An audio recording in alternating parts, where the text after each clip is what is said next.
Have you ever had a morning that felt completely normal until a single moment shattered everything you believed in? That morning, I woke up like any other day. The coffee machine hummed, the paper sat folded on the table, and the quiet breeze touched the curtains. I had no reason to leave my house, yet something inside me whispered, "Go out, now." At first, I tried to ignore it, but that tiny voice wouldn't stop. So I grabbed my keys, wrapped my gray cardigan around my shoulders, and drove to the old bank on Maple Street. I didn't know then that one small decision would uncover the biggest betrayal of my life. The drive was calm. Trees swayed in the morning light, and the streets were still damp from last night's rain. I remember humming softly to the radio, trying to shake off the odd feeling pressing in my chest. When I parked, I saw the same sign I'd seen for 40 years, Belmont Community Bank, serving families since 1974. I smiled faintly. My husband Robert and I opened our first account here after our wedding. It wasn't just a bank. It was part of our life story. The glass doors slid open, releasing the smell of coffee and printer ink. Everything looked the same, the polished tile, the quiet shatter, the sunlight through the big windows. But a few steps in, my world tilted. At the far end of the lobby stood my daughter-in-law, Brianna. She wore a cream suit, hair pinned neatly, her voice clear and confident. Beside her was Mr. Jenkins, the branch manager I'd known for years. He used to send Christmas cards every year after Robert passed. They were talking seriously. Brianna held a thick file in her hands. I slowed down. Something in my gut told me not to interrupt. I stepped behind the divider near the counters. I didn't mean to eavesdrop, but instinct kept me still. Then I heard her voice, steady, polite, professional. "She's no longer mentally competent. The doctor has confirmed it." For a second, I couldn't breathe. My whole body went cold. Was she talking about me? Brianna's tone never wavered. "We just want to protect Mom's assets before there's any risk. Dr. Whitmore recommends we move forward with legal guardianship." My name echoed faintly through the lobby. My pulse jumped. Dr. Whitmore? I had never met anyone by that name. I leaned closer. Through the gap in the divider, I saw her show the manager some papers, medical forms with stamps and signatures. Her expression was calm, sympathetic, almost saintly. "It's been very hard for us," she said softly. "But it's necessary." Every word burned through me. We. So Daniel, my son, knew about this too? My heart squeezed painfully. The same son who once promised to take care of me after his father's death. The boy I raised with love and faith. Was he part of this plan? For a moment, the sounds around me faded. The ringing phone, the hum of machines, the shuffle of feet, all gone. Only her voice remained, twisting my reality. "We're only doing what's best for her." My mind screamed. "No, you're not." I could almost hear Robert's voice beside me, calm but firm. "Don't let anyone lay a hand on what you built together." That was enough. I stepped out from behind the divider, my heels clicking hard against the tile. Heads turned. Brianna stopped talking. The manager blinked in surprise. She spun around, her face draining of color, then quickly painted over with a nervous smile. "Mom, what are you doing here?" Her voice cracked. I stood tall, clutching my purse tightly. "I came to check on my own accounts," I said quietly. "And you seem to be doing that for me." The air in the lobby thickened. Mr. Jenkins looked between us, uncomfortable. Brianna tried to laugh. "You've misunderstood. I was just making sure everything's safe." I didn't blink. "Safe? You mentioned a doctor named Whitmore. I've never seen him, and I never signed any authorization for anyone to manage my finances." Mr. Jenkins cleared his throat. "Miss Brianna, is Mrs. Hale aware of this guardianship request?" Brianna hesitated, her fingers tightening around the folder. "It's just preparation, in case she gets confused." "Confused?" I said, my voice colder now. "You mean forging my signature?" Mr. Jenkins's brows knit. "May I see the documents, please?" He passed them to me. The first page almost made me dizzy. There it was, my name, Marjorie Hale, written in a shaky imitation of my handwriting. But it wasn't mine. I knew every curve of my own signature, every pull of the pen. "This is fake," I said. "You forged my name." Brianna's lips trembled. "No, Mom." "Maybe a teller. Don't call me Mom," I cut her off. My voice was ice. "A woman who tries to bury me alive doesn't get to use that word." Silence blanketed the lobby. Even the receptionist froze. Mr. Jenkins took the paper, his face darkening. "Mrs. Hale, I'll pause all pending actions and freeze any changes until this is verified." I nodded. "Do that immediately, and make sure no one other than me has access to my accounts." Brianna's mask slipped. She backed away, whispering something I couldn't catch, and hurried out the glass doors. I stood still, trembling, but it wasn't fear. It was anger sharpened into purpose. Outside, sunlight bounced off the cars. I clutched the file and walked to my vehicle. My hands were shaking, but my heart felt steady. I sat behind the wheel, looked into the rearview mirror, and saw myself not a frail old woman, but someone who'd just woken up from a long sleep. That morning, I realized what betrayal looked like. It didn't come with shouting or cruelty.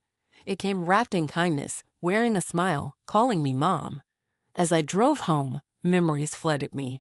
The first time Daniel brought Brianna home, her golden curls, her polite laugh. She'd seemed perfect, confident, smart, charming. I'd been proud. Everyone told me, "Your daughter-in-law is a gem." And she was until she wasn't. When Robert died, the house grew quiet. I remember crying over coffee cups left in the sink. Daniel visited often then, and Brianna would hold my hand saying, "Mom, we should move in with you. You shouldn't be alone." I thought it was love. I didn't see the plan hiding behind her soft smile. They moved in. For a while, things were peaceful. We cooked together, watched shows, shared dinners. Brianna woke early, made breakfast, called me Mom with that gentle voice that now makes my stomach churn. I even told my neighbor, "I'm lucky. My daughter-in-law takes care of everything." It started with small favors. "Let me pay the bills for you, Mom." "I'll organize your papers, Mom. You can rest." "You don't have to worry about the mail, Mom. I'll handle it." Every time, she sounded sincere. And every time, I said yes. One small yes at a time, I handed away pieces of my independence. Soon she had my passwords, my bank cards, even my mail. I trusted her because she was family. And because at my age, trusting feels easier than doubting the people you love. The first red flag came one quiet evening. I tried to check my bank email, but the password didn't work. Brianna smiled sweetly. "Oh, I changed the security settings. It's safer now." I nodded, wanting to believe her. But something inside me began to twist. Then, when I called my doctor's office to confirm an appointment, the nurse said, "It was rescheduled by your family, a woman named Brianna." I hadn't asked for any rescheduling. When I confronted her, she said gently, "You forgot, Mom. You said you weren't feeling well." She made it sound so reasonable that I doubted myself. That's how manipulation works, not by force, but by soft words that make you question your own memory. Little by little, she became the center of everything, controlling, organizing, deciding. And Daniel, my sweet boy, he didn't see it. He thought his wife was just being helpful. Whenever I tried to express worry, he'd sigh and say, "Brianna knows what she's doing, Mom. Let her handle it." He was proud of her. He trusted her like I once did, until the day I went to withdraw some cash. The teller looked at the screen and asked, "Would you like to confirm the transfer you made last week?" "Transfer?" I asked. She turned the monitor toward me, $2,800 sent to an account I'd never seen before. Hale Consulting, LLC. My signature glared at me from the bottom of the page. Only it wasn't mine. I took the printout and went home, heart pounding. When I showed Brianna, she barely blinked. "Must be a bank mistake. I'll call them tomorrow." Then she snatched the paper from my hand before I could stop her. That night, I couldn't sleep. I stared at our old wedding photo on the wall, me and Robert smiling, his hand resting on mine. We built everything from nothing. And now, one woman's greed threatened to erase it all. I finally understood that Brianna wasn't helping me. She was replacing me in my finances, my home, my life. It wasn't just theft. It was a quiet erasure. I wish I could tell you I acted sooner. But love blinds us. We want to believe the best in our family. It took that strange hunch, that sudden pull to visit the bank, to uncover what she'd been hiding all along. That night, as I sat in the living room, the house silent around me, I whispered a promise to Robert's photo. She won't win. I'll protect what we built. I didn't know how yet. But I knew this. If Brianna wanted a war, she'd chosen the wrong woman to underestimate. If you were in my place, what would you do? Would you forgive a betrayal that deep or fight back like I did? Because when I closed my eyes that night, I made a promise. This isn't where my story ends. It was the beginning of something new, a quiet war fought with truth, not anger. The next morning, the world looked calm, but inside me, a storm had already started. Sunlight poured through the curtains, touching the framed photo of Robert on the dresser. His smile still had that same calm courage that once made me feel safe. I whispered to him, "You always said never sign your life away." Well, I won't. I brewed my coffee, sat at the table, and stared at the cup until it went cold. Every small sound in the house felt loud. The tick of the clock, the hum of the refrigerator, the faint sound of birds outside. I realized how empty my home had become. It used to be filled with laughter, with Daniel calling Mom, "Breakfast smells amazing." Now it was filled with doubt. But I wasn't weak. I was awake. I opened the notebook I'd kept for years and wrote down everything: the fake transfer, the doctor's name, the bank visit.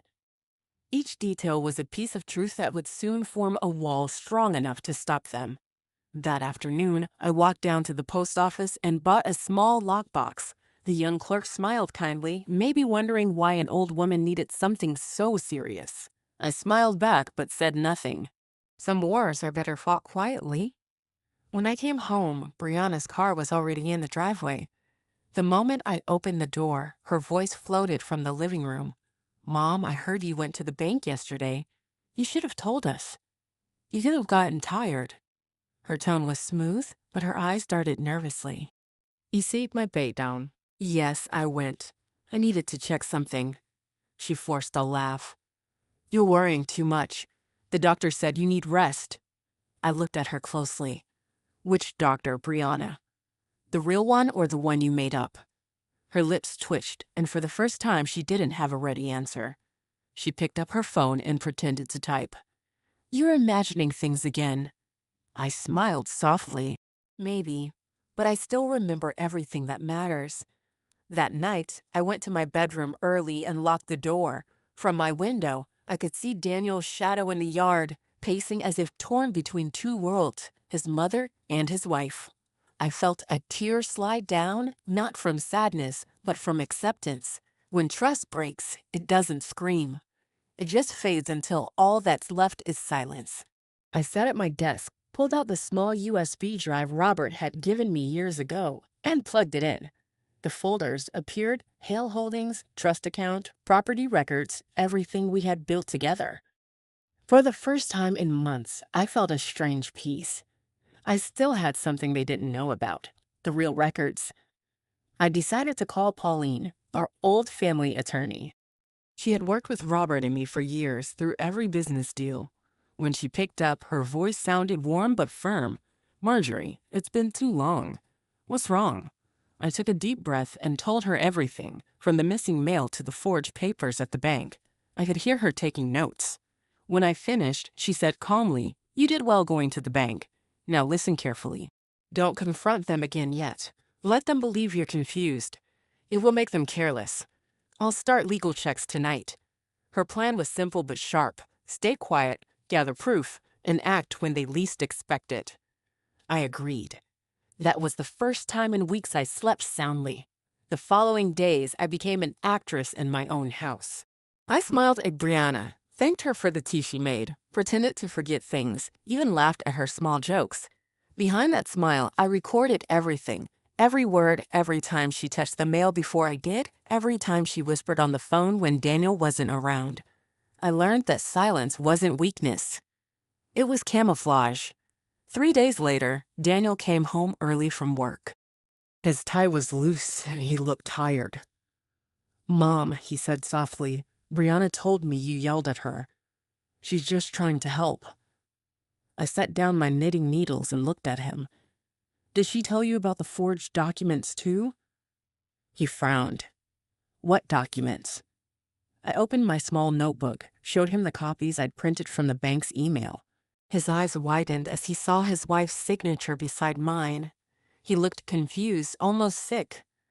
"Mom, this can't be right." "It is right," I said quietly.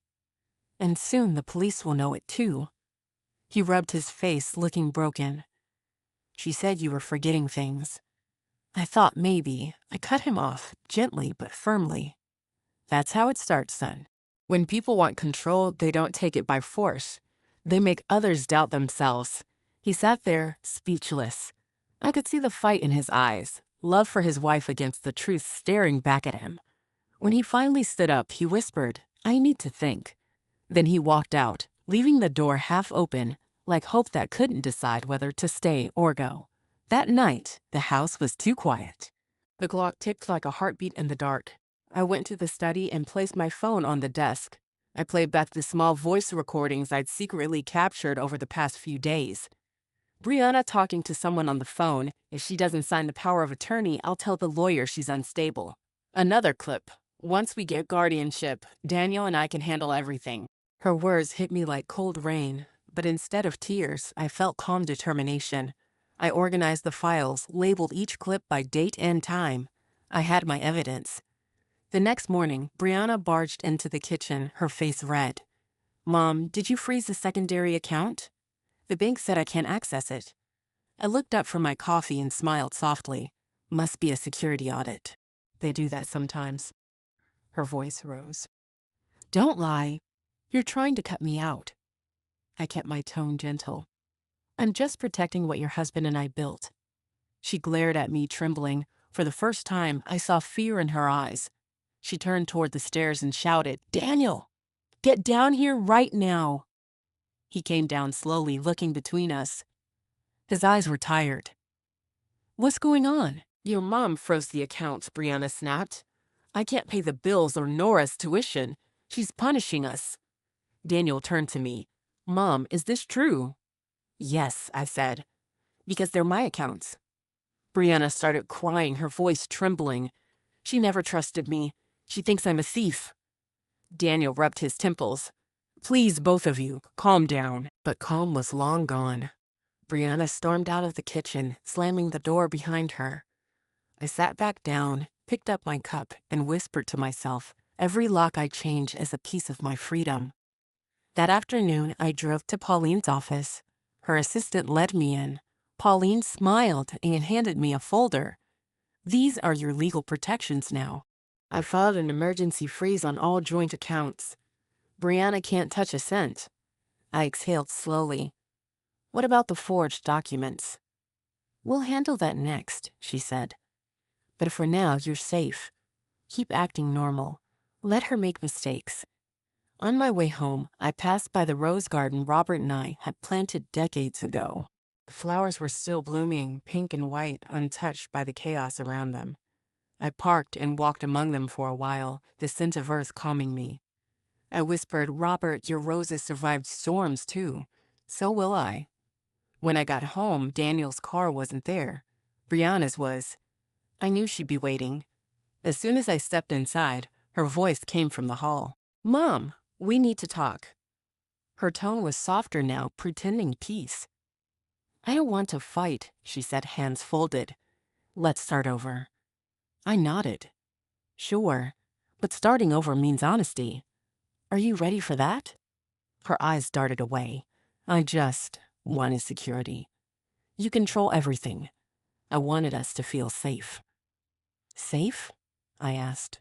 "You tried to steal my name, Brianna. That's not safety. That's greed." She blinked rapidly. "I didn't mean harm. I was scared." "Scared of what?" "Of losing control. Of not having enough." Her words were soft but empty. I'd heard better lies before. I turned toward the stairs. You already lost control the moment you chose deceit over love. I went up to my room, leaving her standing in the hallway, her reflection caught in the mirror, perfect hair, empty eyes. That night, I called Pauline again. I have enough evidence, I said. Can we go to the police? She replied, yes, but first, one more thing. We'll need a direct confession or proof that she acted with intent. Can you record her again? I smiled in the dark. Already done. The next morning, I reviewed the footage from the hidden cameras Pauline's tech had helped me reinstall, tiny invisible eyes placed in the corners of the living room and kitchen. On the screen, I saw Brianna pacing, talking on the phone. If Daniel doesn't convince her soon, I'll forge another file. I can't let her ruin our future. I paused the clip. The timestamp blinked at the bottom. Solid proof. That evening, Daniel returned home. He looked pale. He sat quietly across from me, hands clasped. Mom, he began, I saw the bank statement. It's all true, isn't it? Yes, son. It is. He looked down, eyes filling with shame. I didn't want to believe it. I thought she was just worried. But now, I reached across the table and touched his hand. You want to see the best in her. I understand. But love without truth becomes blindness. He nodded slowly. What will happen now? Justice, I said simply. That night, I didn't dream. For the first time in months, my mind was clear. I had my proof, my plan, and my strength back. 2 days later, a letter arrived from the bank confirming the forgery report had been sent to the legal department. Brianna saw the envelope on the counter and went pale. What's this? She asked, voice trembling. A small step toward truth, I replied. That evening, she confronted me in the kitchen. You'll regret this, Mom. You're tearing this family apart. No, I said quietly. Lies tear families apart. Truth rebuilds them. She turned away, her voice sharp. Daniel will never forgive you. He will, I said, when he finally sees who you really are. The next morning, Daniel and Brianna sat waiting for me at the table. The air was thick. Mom, Daniel said, Brianna wants to apologize. She wiped her eyes dramatically. I made mistakes, but I love you. Can we move forward? I looked at her calm. Moving forward begins with accountability. She hesitated. What do you mean? I opened my phone, pressed play, and let her own recorded words fill the room. When she loses signing authority, this house will be ours. Daniel froze. His jaw dropped. The color drained from his face. Brianna lunged for the phone, but I moved it out of reach. It's all safe, Brianna. Every word, every lie, every plan. Tears streamed down her cheeks. You're destroying us. No, I said softly. You destroyed yourself the moment you forgot who trusted you. The room fell silent. Daniel buried his face in his hands. Brianna sank into a chair, shaking. I stood up, my voice steady. I'm going to the attorney tomorrow. Whatever happens next, it's on record. Neither of them spoke. Only the sound of the clock filled the room again, the same clock that had watched this house through love, laughter, and now betrayal. That night, as rain began to fall outside, I stood by the window watching the droplets race down the glass. Each drop felt like a piece of the past washing away. I whispered, Robert, I think we finally started to win. My phone buzzed. It was Pauline. Everything's ready, she said. Tomorrow, we'll file the case. I smiled faintly. Thank you. It's time. When I turned off the lamp, the house was dark but peaceful. I wasn't afraid anymore. I had truth on my side. And truth, no matter how small, always finds a way to speak. What happened the next day in court was something no one expected. If you were standing beside me that morning, would you have had the courage to face them all? Because when I walked through those courthouse doors, I wasn't just an old woman fighting for her money. I was fighting for my name, my dignity, and the voice they tried to take away. The sky was gray, heavy with rain. I wore my old black coat, the same one Robert bought me for our 25th anniversary. The fabric was faded, but it still made me feel strong. Beside me walked Pauline, calm as always, holding a thick folder close to her chest. Remember, she whispered, We're not here to argue. We're here to show the truth. I nodded, but my heart pounded like a drum under my ribs. Every step up the courthouse stairs felt heavier than the last.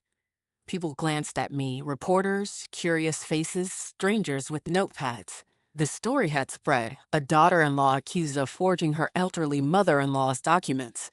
But I didn't care about whispers. I only cared about one thing, justice. When we entered the courtroom, the smell of polished wood and old paper filled the air. At the far table sat Brianna, dressed in soft gray, her hair perfect, her eyes red but dry. Next to her sat her lawyer, a sharp-looking man with a cold smile. And behind her, Daniel, my son. He looked like a ghost of himself, his suit wrinkled, his eyes hollow, his hands gripping the bench in front of him. I took a slow breath and sat down beside Pauline. My fingers brushed over the smooth edge of the file she'd prepared. Inside were the recordings, the bank confirmations, the forged documents, the emails, and my written notes.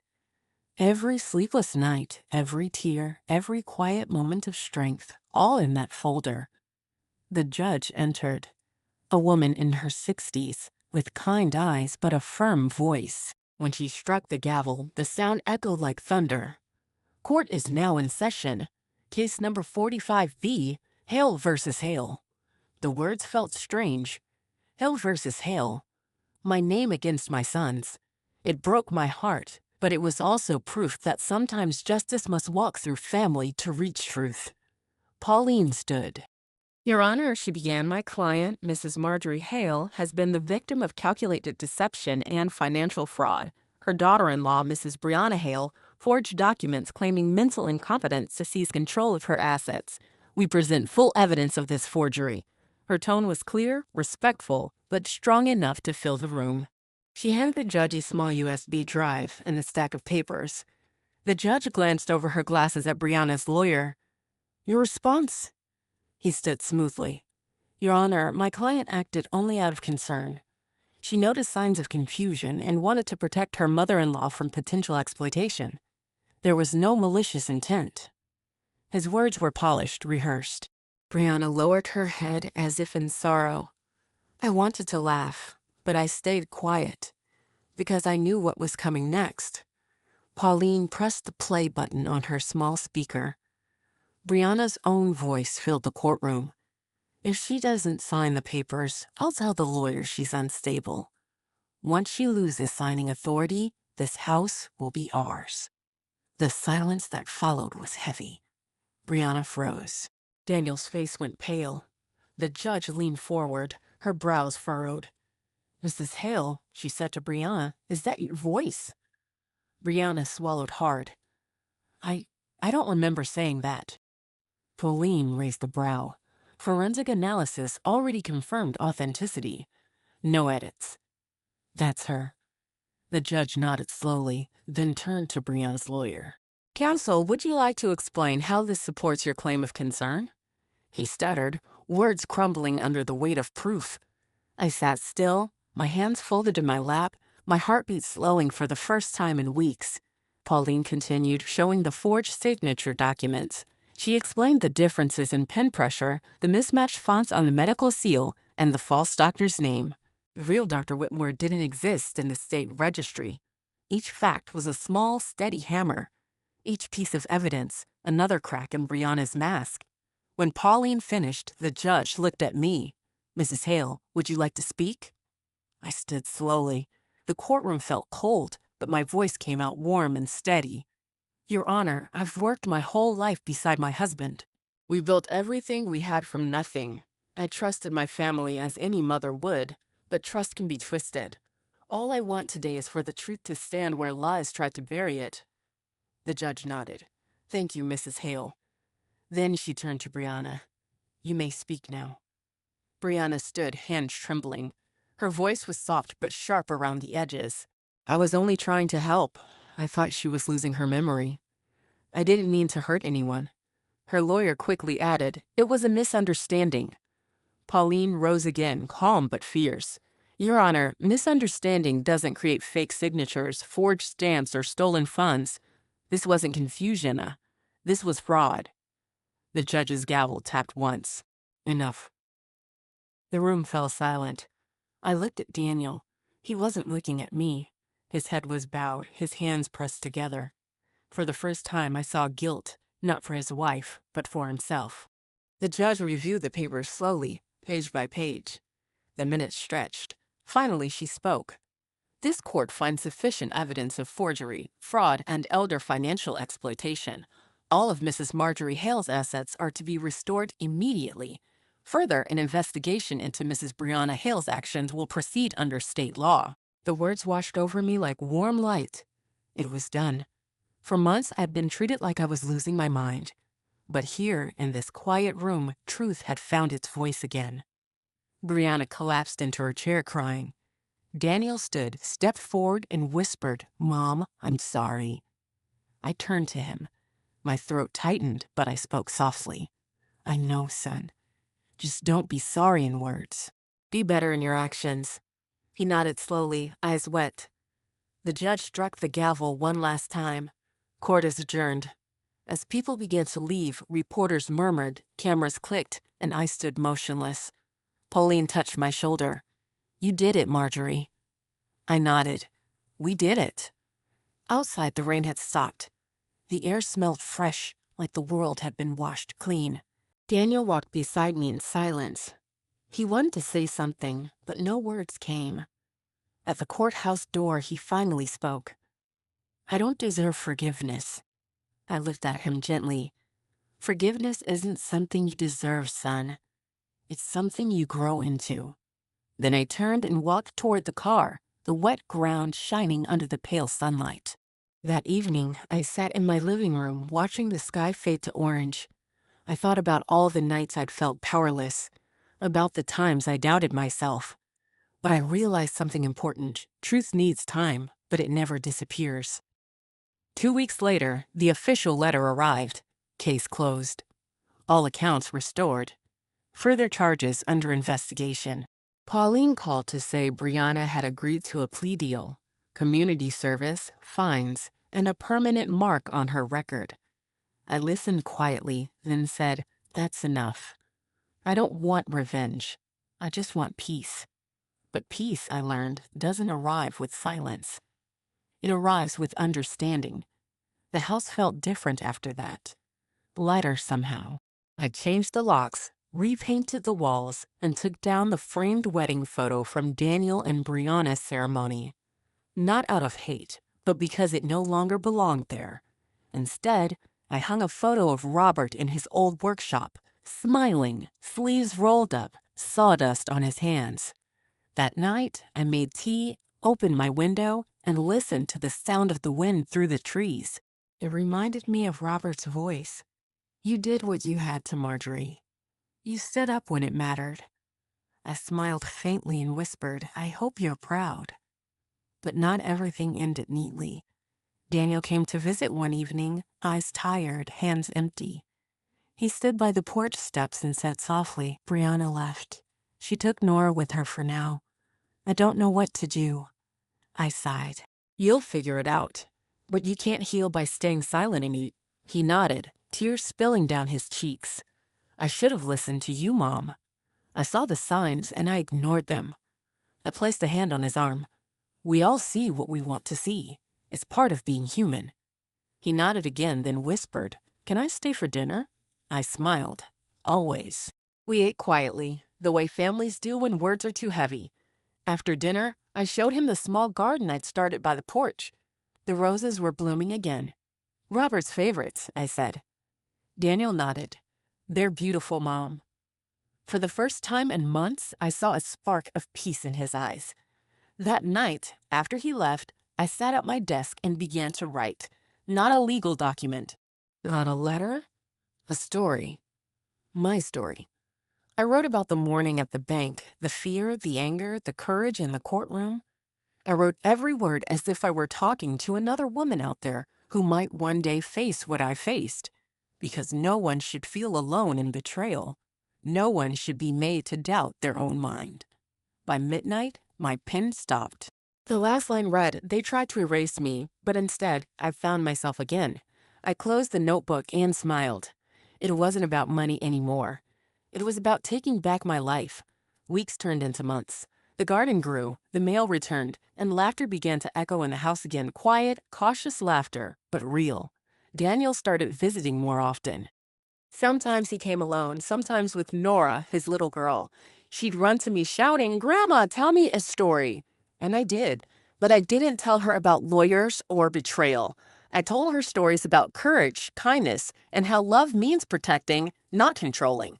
Sometimes she'd look up and say, "Grandma, you're my hero." I'd smile and reply, "No, sweetheart." I just remembered who I was. But deep down, I knew something was still unfinished. I could forgive, but I couldn't forget. Not yet. One evening, as the sun dipped below the trees, my phone rang. It was Pauline. "Marjorie," she said softly, "the investigation found one more account in your name, one Brianna opened without your knowledge. It holds a large sum. The state wants to know what you want done with it." I was quiet for a long time. Then I said, "Leave it. I know what to do." The next day, I withdrew that money and set it aside for something new, something Robert would have loved. A foundation. Not for revenge, but for other women like me. Women who were told they were too old, too forgetful, too weak. Because no one should ever be silenced again. That night, I looked at the stars and whispered, "Thank you, Robert." We built more than a life, we built strength. And that's when the phone buzzed again. It was Daniel. "Mom, Brianna wants to apologize in person. Should I bring her?" I stood at the window, looking at the garden below. The roses swayed in the soft night air. Was I ready to face her again? Part of me said no. But another part, the one that had learned forgiveness, said yes. "Bring her," I replied softly. "But tell her this. Truth comes through the door first." When Brianna walked back into my home, her eyes told a story I wasn't expecting.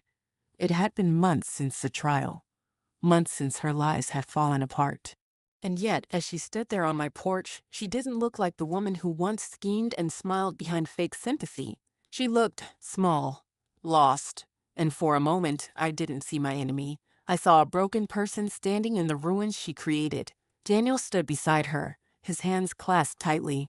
His eyes met mine, pleading, unsure.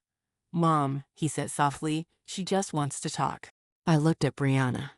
Her hair was no longer polished or styled. It hung loose, flat, and lifeless.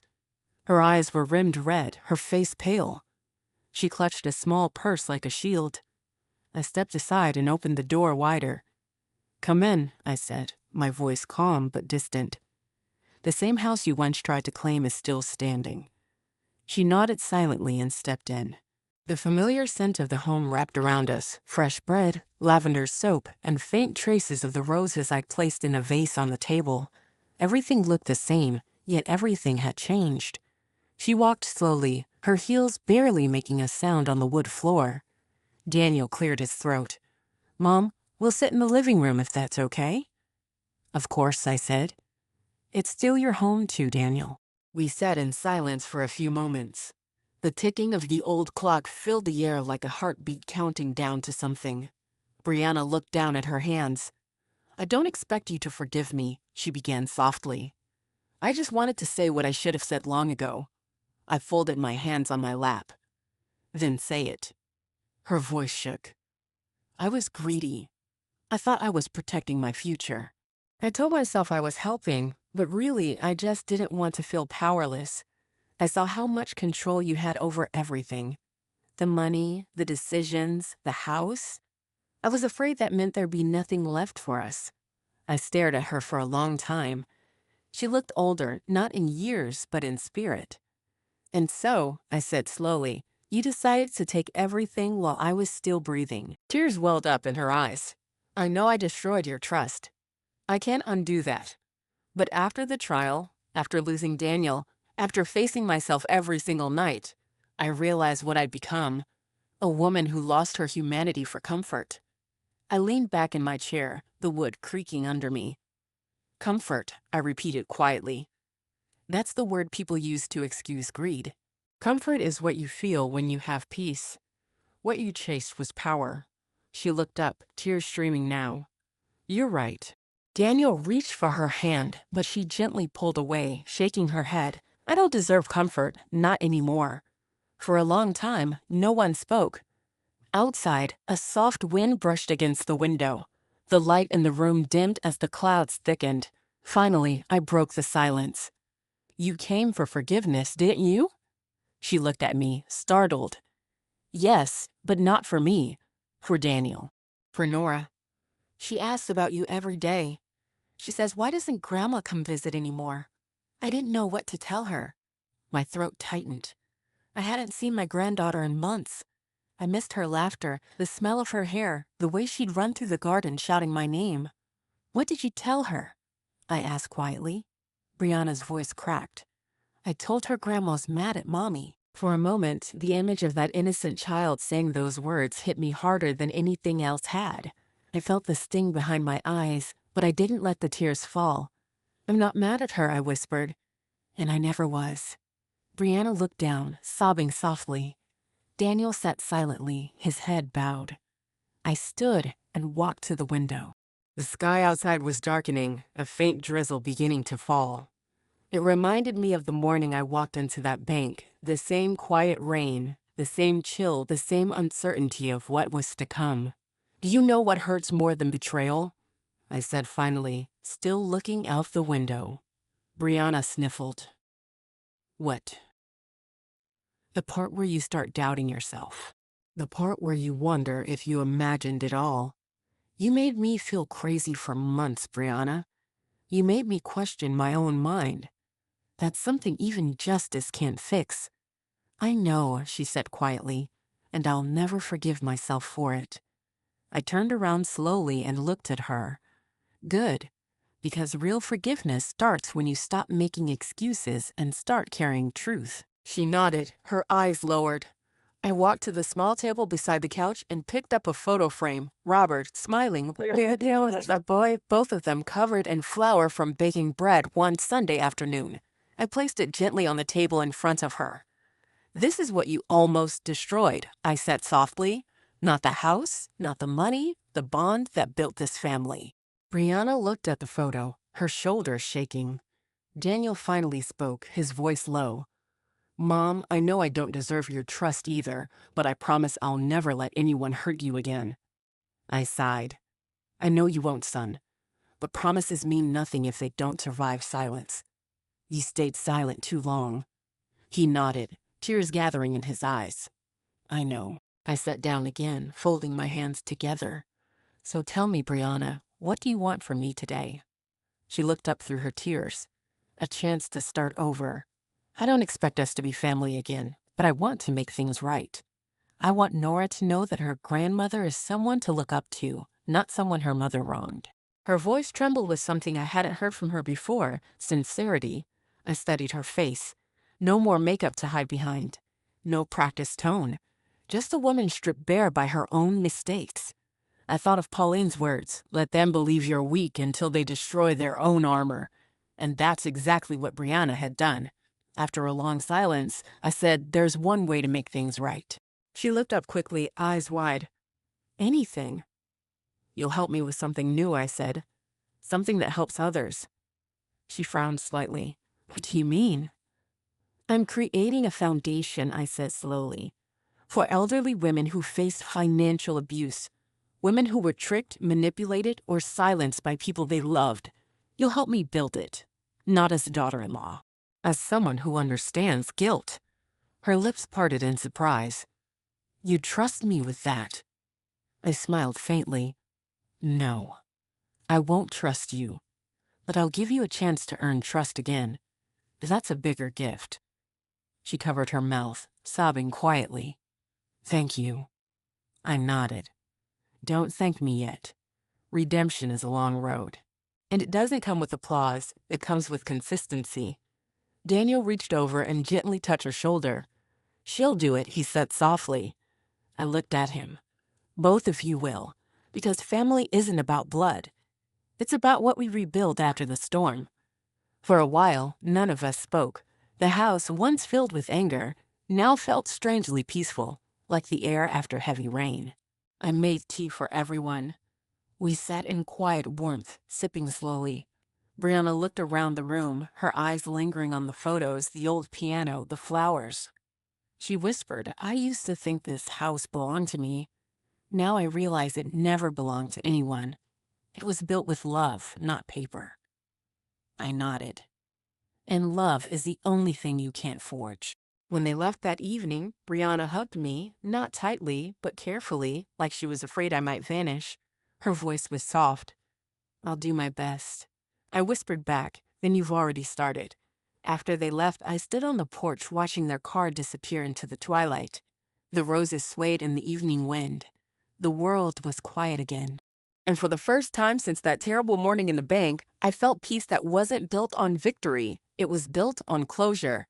That night, I sat at my desk, opened my notebook, and began planning the Foundation's first event, the Hale Foundation for Elder Justice. It would offer legal aid, therapy, and financial education for women who'd been exploited by those closest to them.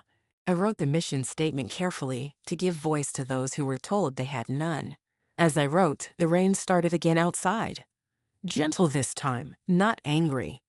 The kind of rain that helps things grow. A few days later, Brianna called me.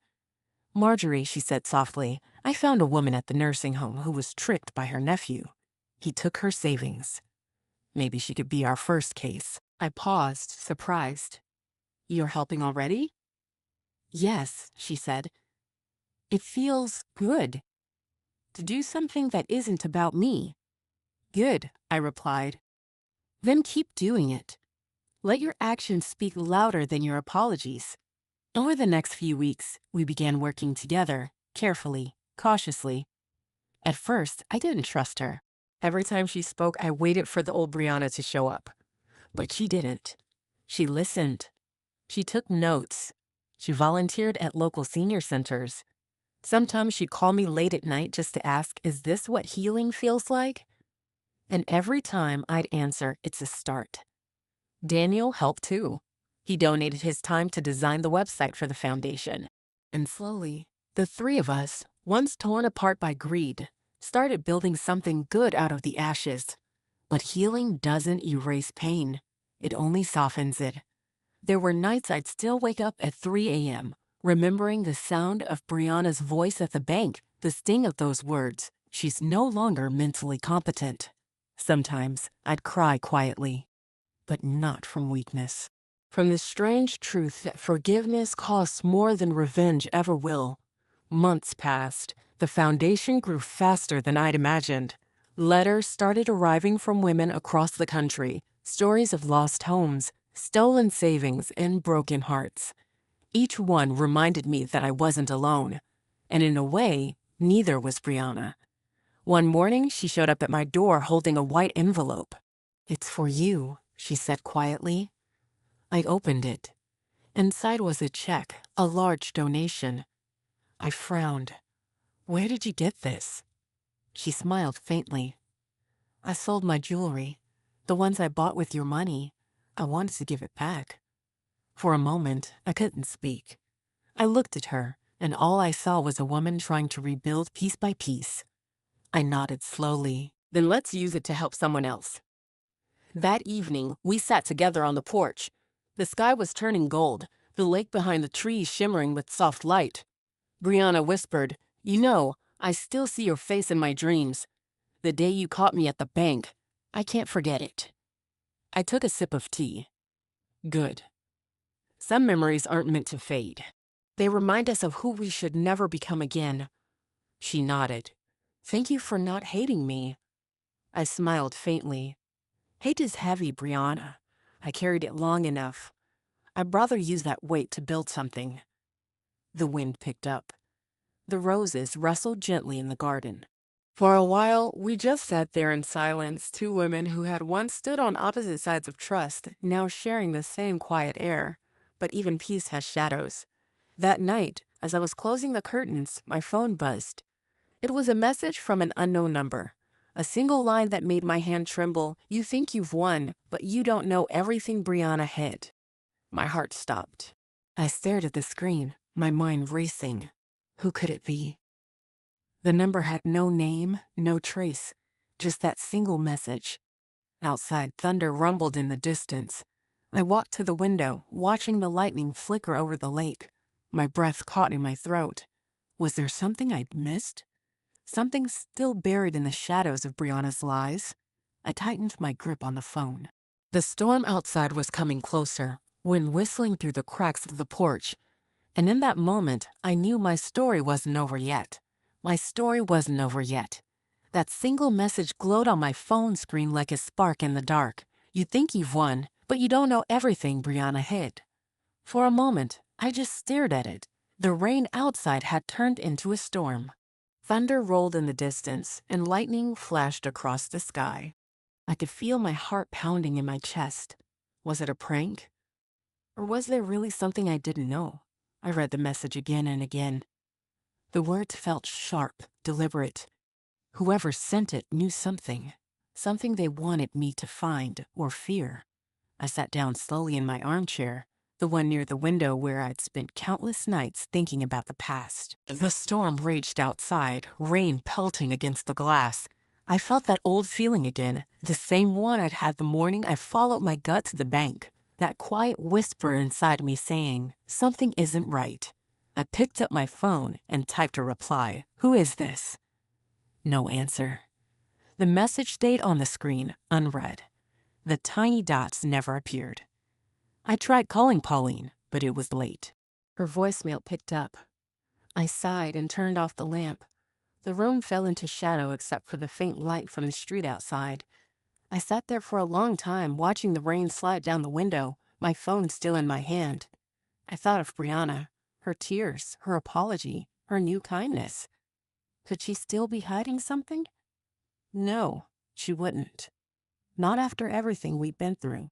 And yet, that voice inside me whispered again, check. So I did. The next morning, the world looked calm again. The storm had passed, leaving the sky pale and clean. I made coffee, fed the birds outside, and tried to tell myself it was nothing. But curiosity has a way of growing roots. By noon, I was sitting at my desk, staring at my computer. I opened my email and started searching through the old messages, bank statements, legal letters, foundation updates. Everything looked fine. Then I noticed one small email buried deep in my spam folder, dated months ago. It was from a name I didn't recognize, the Ledger Group. The subject line read, Pending Account Inquiry, Hale Family Trust, Secondary Beneficiary Change. My hands froze on the mouse. I clicked it open. The message was short, request received to change beneficiary details under Hale Family Trust document awaiting secondary verification. Requester, Brianna Hale. The date was 2 weeks after the trial. For a moment, the air left my lungs. Why would Brianna try to access the trust after everything had already been settled? I quickly printed the email and called Pauline. She picked up on the second ring. Marjorie, what's wrong? Pauline, I found something. It's about the trust. There's a record of Brianna trying to change the beneficiary after the case. There was a long silence on the other end. Then she said, forward that to me right now. Don't confront her yet. I'll investigate it. I hung up and did as she said. My hands were shaking as I hit send. It felt like deja vu, another betrayal creeping out of the dark just when peace had finally begun to bloom. That evening, Brianna came by with some documents for the foundation. Her smile was soft, tired, and for a moment, I almost forgot about the email. Marjorie, she said gently, I brought the donation reports for next month. I nodded, trying to keep my voice steady. Thank you. Leave them on the table. She hesitated. Are you all right? I'm fine, I said quickly. Too quickly. She gave me a puzzled look, then turned back toward the door. And that's when I saw it. A small silver USB drive sticking out of her purse zipper. For a second, I froze. Something about it looked familiar. When Robert was alive, he'd use identical drives for our financial archives. There were only 3 in existence, and I had 2. Could that third one be his? Brianna, I said softly. She turned, smiling. Yes? What's on that drive? Her eyes flickered just for a second. Oh, that. Just foundation files. I forced a smile. Mind if I take a quick look? You know how careful we need to be with donor information? Her smile faltered. Of course, I'll bring it next time. I don't have it right now. But she did. It was right there, and her lie told me everything I needed to know. That night, Pauline called again. Marjorie, I checked with the firm. That company, the Ledger Group, doesn't exist. The email was fake, but it was routed through a private server. Someone tried to use your late husband's old credentials to open a digital access key. My stomach dropped. Robert's credentials. But those were locked after his passing. Exactly, she said. Someone either found one of his old drives or recreated his authorization signature. We need to find out who. I didn't sleep that night. I sat at my desk, staring at the old family photo albums.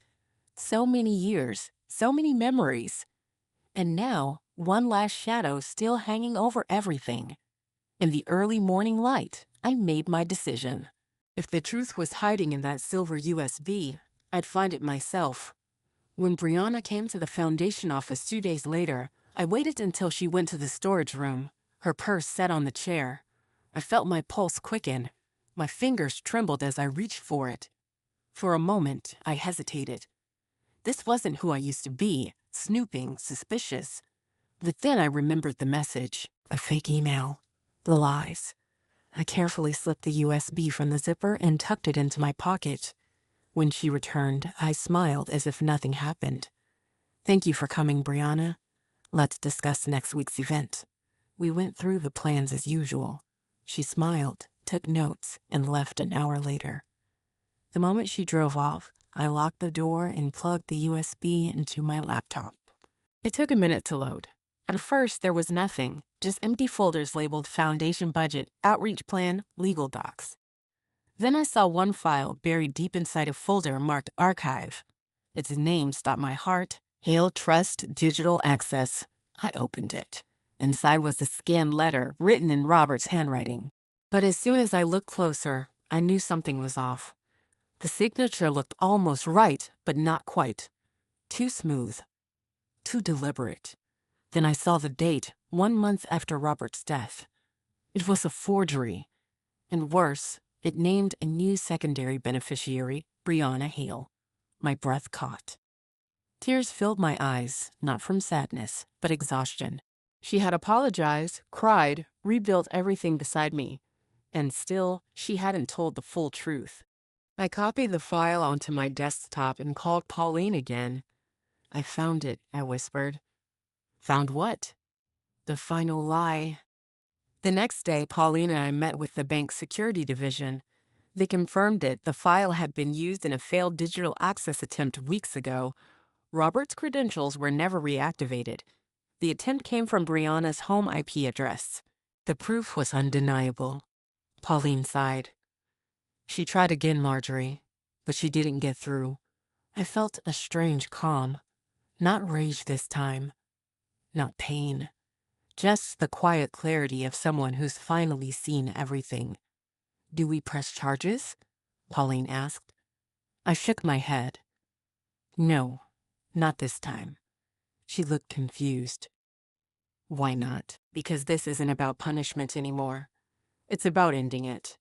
I went home, sat at my kitchen table, and waited. When the doorbell rang that evening, I already knew it was her. Brianna stood at the door, pale and trembling. She must have realized the USB was missing. Marjorie, she whispered, we need to talk. I nodded. Yes, we do.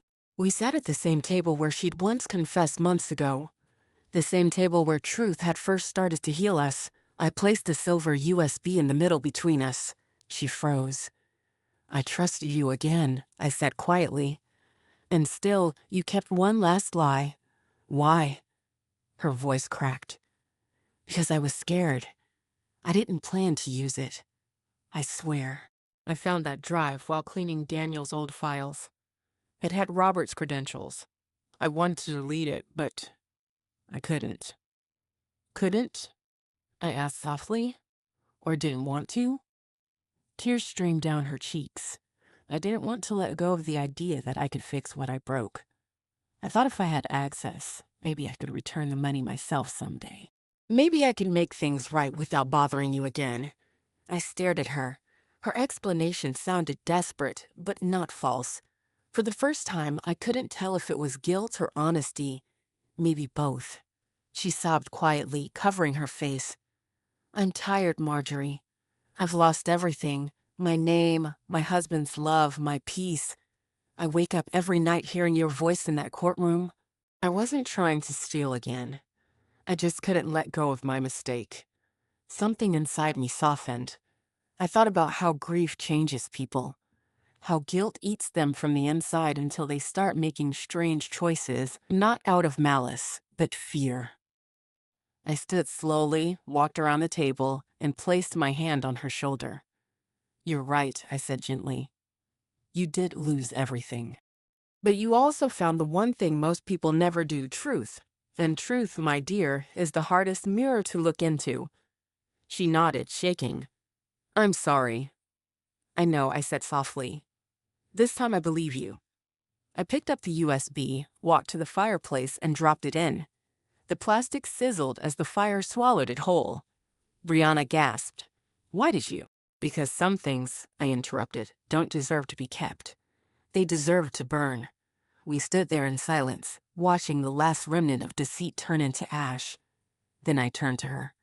You're free now. But freedom isn't forgetting, it's forgiving yourself enough to never repeat it. She nodded, tears still streaming. Daniel stepped into the room quietly. He'd been standing by the doorway listening. He walked over and took her hand gently. We'll start over, he whispered. All of us. I smiled faintly. Then let's start today. Weeks passed. The message on my phone was never traced. Maybe it was someone trying to stir chaos. Maybe it was fate's way of showing me the last loose thread. Either way, it led me to closure. The foundation continued to grow. We hosted seminars, workshops, and legal aid events for women who'd been wronged like me. Every time a woman came up to me, holding my hand and saying, "Your story gave me courage," I felt Robert's spirit smiling somewhere above. Brianna worked tirelessly too. She stayed quiet, humble, never asking for recognition. One day, she came to me after a long meeting, her eyes calm. Marjorie, she said softly, I think I'm finally learning what love really means. It's not control. It's contribution. I smiled. Now you understand what Robert always said. Love isn't ownership. It's responsibility. She nodded, smiling faintly.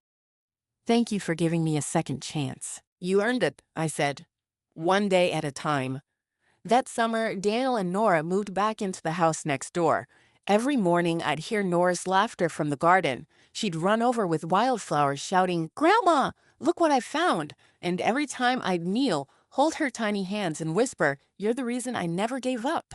The house that had once been filled with lies now echoed with laughter again. Peace had returned, not perfect, not permanent, but honest.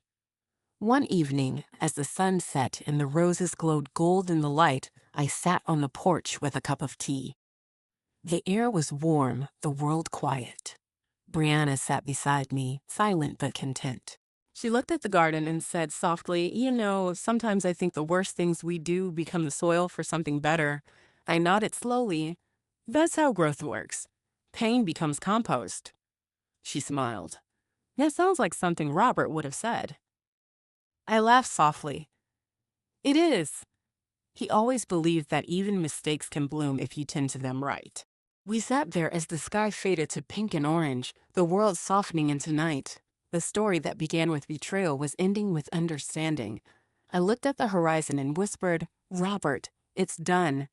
We're whole again. The wind rustled through the roses, and for a moment, I could almost hear his voice in it, gentle, proud, peaceful. And that, my friends, was the story of how truth, no matter how long it hides, always finds its way home.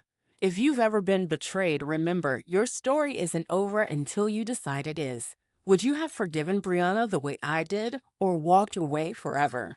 Tell me in the comments below, and if this story touched your heart, don't forget to like, subscribe, and share it with someone who needs hope tonight. Because sometimes the smallest act of forgiveness can rewrite an entire life.